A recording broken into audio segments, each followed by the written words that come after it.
Bismillahirrahmanirrahim. Assalamualaikum warahmatullahi wabarakatuh.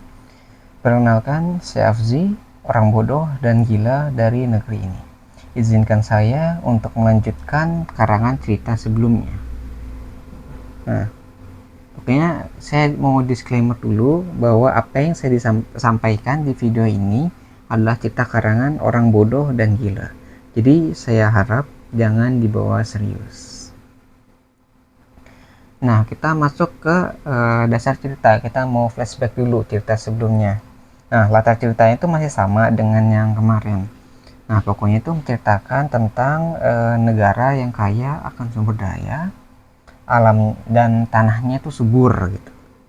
Tapi rakyat tidak mampu menikmati kekayaan sumber daya tersebut karena adanya gangguan dari negara asing. Nah, untuk pemeranan tokohnya itu saya berperan sebagai pemimpin bangsa asing yang memiliki tugas untuk menguasai kekayaan bangsa tersebut. Nah, kita mulai bahas strategi yang akan kita gunakan selanjutnya. Nah, sebelumnya kan saya udah membahas tuh dari strategi untuk menguasai ekonominya gitu di video sebelumnya. Nah, sekarang saya mau mengambil dari aspek ketahanan pangannya. Nah, kita mulai harus menganalisis dulu nih kekuatan pangan negara itu. Nah, kalau yang telah saya kumpulkan informasinya itu, kita cek dulu. Negara itu sebenarnya masih mampu untuk mempertahankan pangannya, cuma tahun-tahun belakangan ini mereka mulai kekurangan pangan sebenarnya. Nah, dan mereka juga udah mulai bergantung ke bantuan luar. Jadi mereka sudah mulai kewalahan terhadap kebutuhan pangan negara mereka sendiri. Lalu nah, dari tahun ke tahun itu keuntungan kita terus bertambah ya, devisa negara kita, karena mereka sudah membeli pangan-pangan dari negara kita. Oke, bagus. Nah, terus kita lihat nih tahun-tahun ini nih, mereka punya apa aja nih. Ketika saya cek, wah, negara itu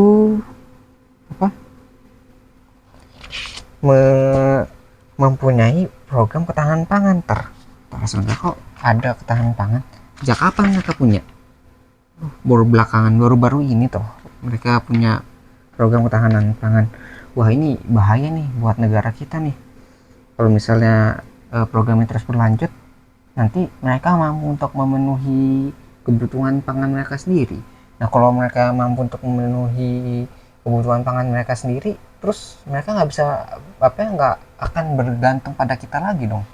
Bayangin aja yang kebutuhan penghasilan kita, devisa negara kita kan sangat terbantu dengan ketika mereka membeli pangan-pangan kita. Kalau mereka mampu menyediakan pangan mereka sendiri, terus nanti yang mau beli pangan kita siapa? Masa kita nggak kehilangan salah satu sumber devisa negara kita? Nah, ini bahaya nih kalau misalnya program ini terus berlanjut nih. Kita harus membentuk suatu tindakan baru nih untuk program tersebut, program ketahanan pangan itu. Nah, kita mungkin cara lama aja kita gunakan ya. Kita bayar influencer nih untuk menjalankan program tersebut. Pokoknya gimana caranya orang-orang yang berpengaruh itu bilang bahwa program itu jelek nih. Misalnya kita bilang program itu merusak lingkungan, merusak hutan. Jadi kan banyak hutan tuh, lingkungan yang dikorbankan untuk membuat program pangan. Nah, itu salah satu cara sih. Atau enggak kita bilang aja nih, pupuk-pupuk kimia itu menyebabkan kerusakan baru lingkungan, jadi mencemari sungai atau air tanah gitu. Mungkin bisa kita briefing seperti itu para influencernya. Kita belilah, kita sewa, biar mereka tuh menjelekkan program ketahanan pangan. Lalu kok itu kan dari luar ya, dari luar negara ya, dari luar sistem. Kita juga harus bisa menyisipkan para pemimpin boneka. Nah, tugas dari pemimpin boneka ini adalah untuk menghambat atau menghentikan program tersebut. Karena mereka membuat kebijakan, maka mereka bisa bekerja dari dalam untuk menghambat ataupun menghentikan program tersebut. Mungkin caranya banyak sih. Bisa aja pura-pura menjalankan program padahal mah nggak dijalanin gitu, ataupun itu bisa menyuruh mereka untuk mengkorupsi dana tersebut agar program tersebut tuh tidak berjalan dengan lancar, dengan sempurna. Agar mereka, ya kalau gagal kita dukung lagi influencer kita untuk menjelekkan program tersebut, dan kita bilang wah program itu gagal tuh. Mereka jangan sampai program itu berhasil atau nggak sukses.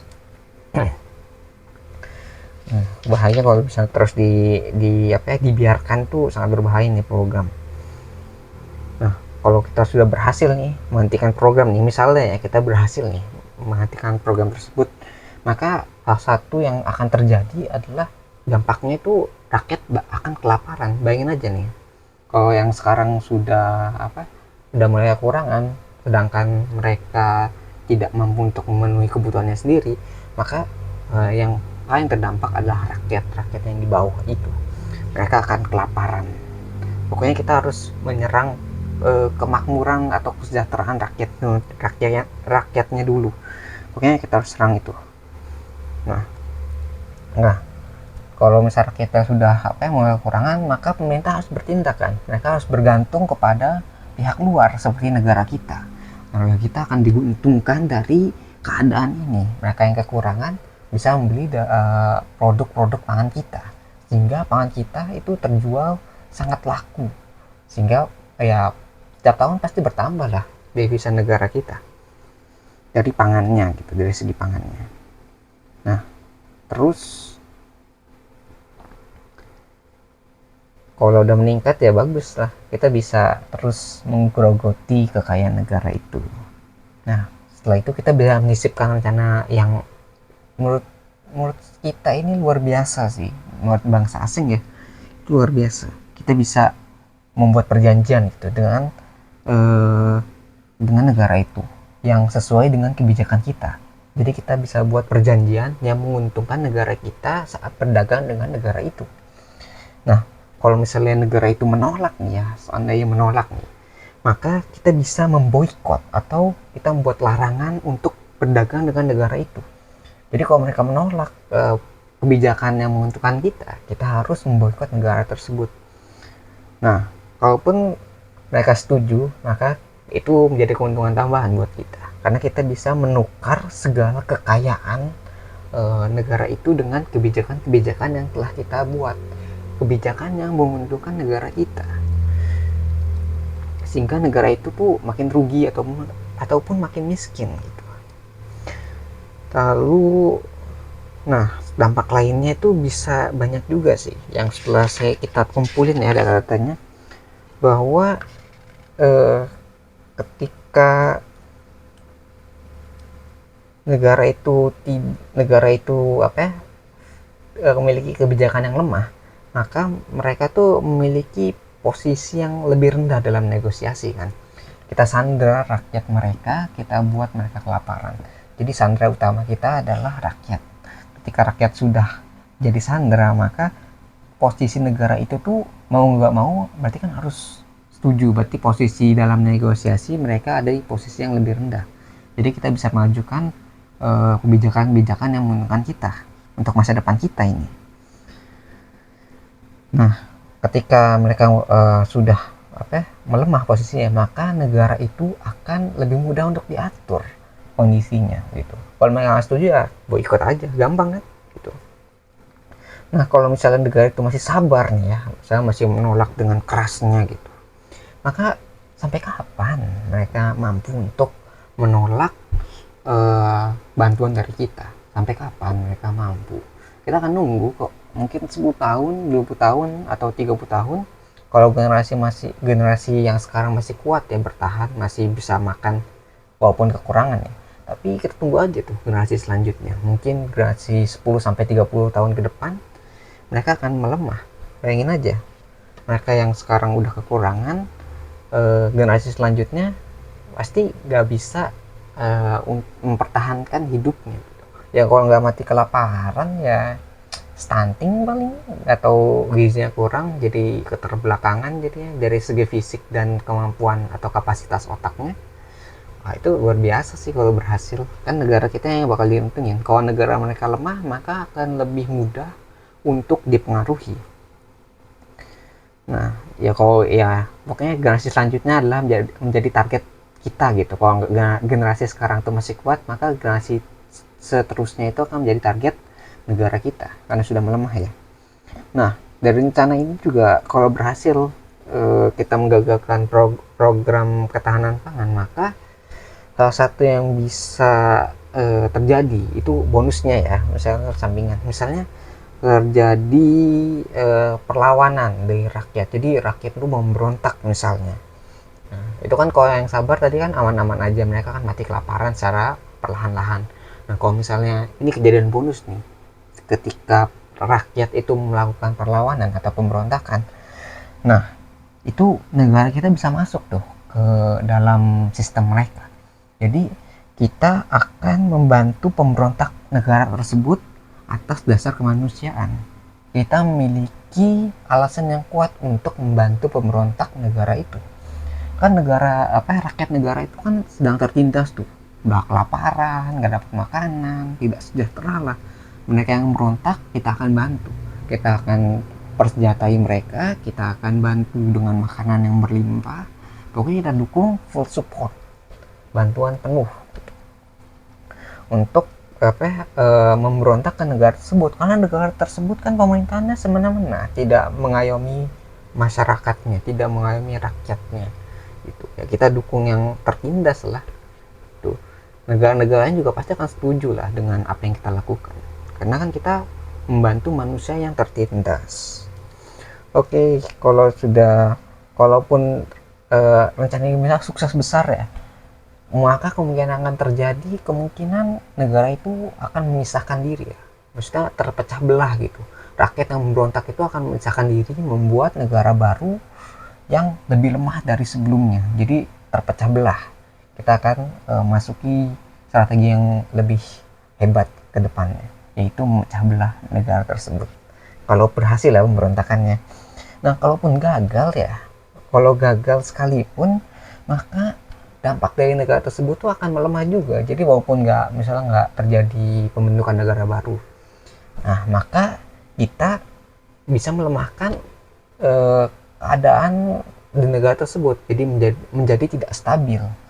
Nah itu kalau udah nggak stabil tuh, wah gampang banget kita atur tuh, kita bisa mengaruhi lebih banyak, kita lebih bebas untuk bergerak lah, untuk mempengaruhi negara tersebut. Nah pokoknya kita tinggal tunggu momen aja saat itu terjadi. Ketika momen itu pas, kita harus bisa masuk di negara tersebut. Rencana ini harus berhasil, kalau bisa bonusnya juga dapat ya, biar negara kita makin kaya lah, kita sedot nanti kekuasaan. Kalaupun ya gagal, tetap bisa melemahkan lah setidaknya tuh. Oke, kita cukupkan dulu ya ceritanya. Izinkan saya untuk kembali menjadi Afzi, orang bodoh dan gila dari negeri ini. Saya cukupkan dulu ya ceritanya ya, saya tutup dulu tuh, karena mungkin khawatir terlalu lama kalian juga bosen dengar ceritanya. Nah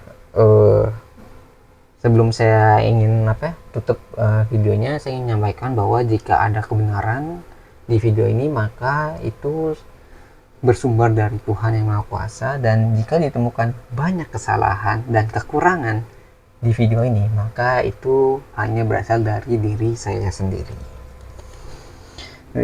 Nah oh iya, di channel ini tuh kita punya ini ya, motto ya, jangan didengar, jangan dipercaya, ragukan segala pilihan, dan selalu buktikan bahwa pendapat saya salah. Saya menunggu jawaban Anda, wahai orang-orang waras dan pintar di luar sana, karena orang yang bodoh dan gila ini sangat membutuhkan bantuan kalian. Buat yang sudah menyimak, terima kasih. Semoga bermanfaat ya videonya. Saya akhiri dengan kalimat wassalamualaikum warahmatullahi wabarakatuh. Saya Afzi, pamit undur diri.